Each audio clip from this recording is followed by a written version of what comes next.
Hi, welcome back to the lab. I'm Lou Marquez. I'm here with Dave Nestor from the Equipment Specifications Department for the United States Bowling Congress. We're going to talk about our environment. You know, a lot of bowlers assume that certain locations on the approach and on the lane are specified to within certain characteristics on the, with distance and measurements. But we're going to find a little bit more in detail about why these measurements can vary a little bit. And I've got Dave here to talk about a little bit more in detail about how your environment may be different from another bowling center. So Dave, let's talk about the approaches first while we're here. The dots. What's the general distance that we find dots in most bowling centers? There's actually 6 windows that they can be in. So where they're at in each center could be up to 2 foot different. Whoa.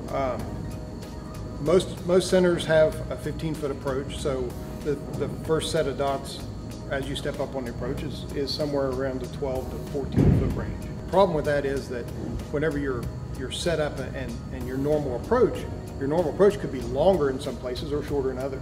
So the big problem is you need to know what it is, and it can affect ball speed. That's very unique though, you say that, because a lot of bowlers, when they come in for training, or just bowlers in league in general, I've always had that question pop up, I just feel like the approach is a little bit different from center to center. And now that their point is valid, that they actually can be slightly off, and like you said, it can vary your ball speed, either quicker or slower. The thing is, it happens naturally. If your natural gait will get you to the foul line, and normally what happens, your body will adjust on the way, so it affects ball speed. Now there is a difference between certain manufacturers, how many dots are on the approach. Most of them have 7 dots. They're allowed to have 5 if they want. Usually the outside ones. Whenever you go into a new house, you should always check that out. Always stand on the last dot to the right or last dot to the left. It may not be where you thought it was, because if there's only 5 dots and you don't notice it till second or third game, you've lost a game. Now let's walk up to the foul line. We're going to head over this way and talk a little bit about the dots on the approach side, but by the foul line.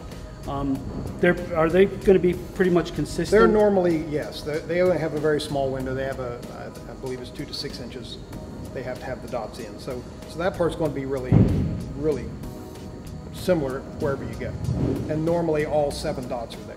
And those 7 dots will correlate to specific boards on the lane as well? They're normally lined up with the arrows. Now, the one I think people have problems with, they seem to think that the dots are lined up with a specific board, are the dots on the lane, which are just beyond the foul line out here.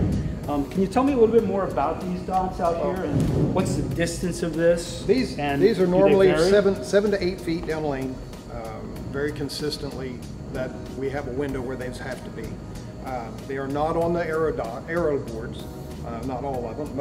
In fact, only one of them actually hits an arrow board, and that's the 5. The 5 board? The 5 board, yes. Okay. Which is the second dot from the outside edges. Yeah, so these are spaced a little differently. They don't line up with arrows like you would expect. Any place you go normally will have all the same dots, same set of dots, same amount on the same boards.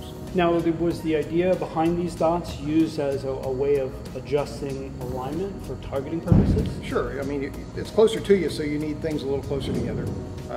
None of them are more than 3 boards apart.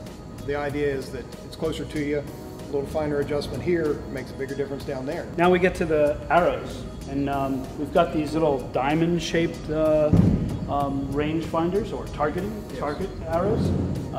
Tell us a little bit more about these. What's the distance of these to the foul line? These are 14 to 16 feet down the lane. Really consistent across most panels, most lanes. Technically don't have to have them.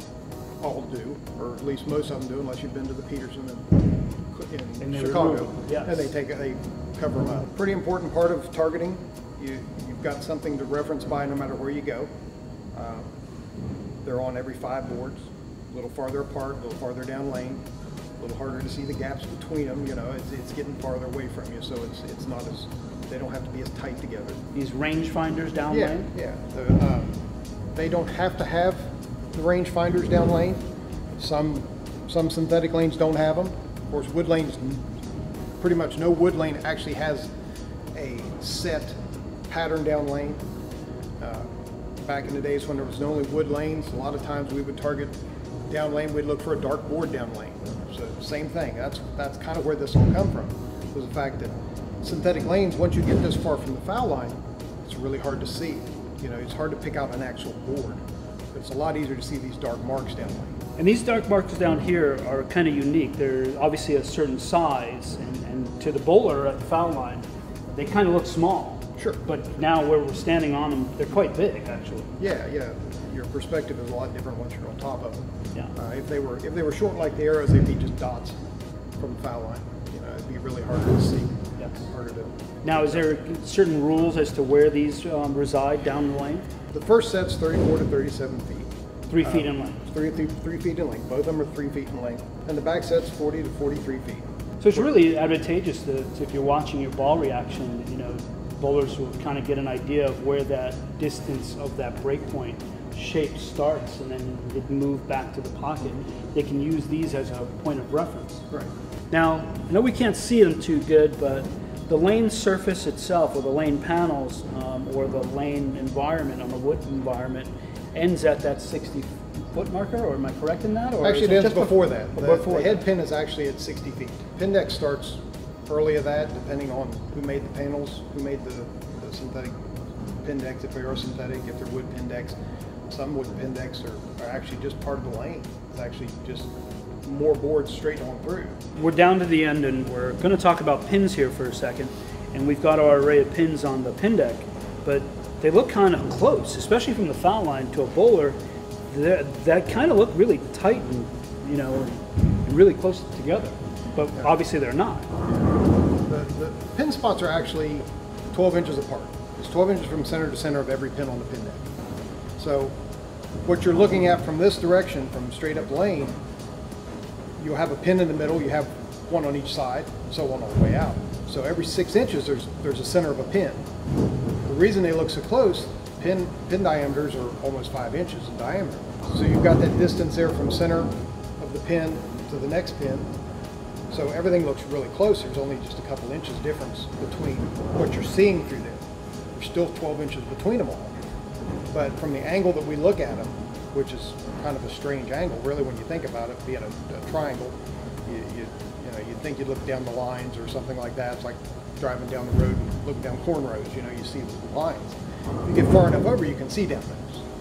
So the same way with pins. You know? So there's a big gap actually between. There is a big gap. So those pins can actually move and slide, and they can fit kind of easily between that 12 inches. Sure, you know, it's pretty easy, and you know, we've all shot at a 310 or a 210 or 27 and go between them. You know, it's like, how do I do that? That looks so close, but there's a lot of room in there for that ball to get through that. I hope you bowlers at home really got some good insight into the information that we have here today. Just kind of take that, you know, and use that to your advantage the next time you go bowl.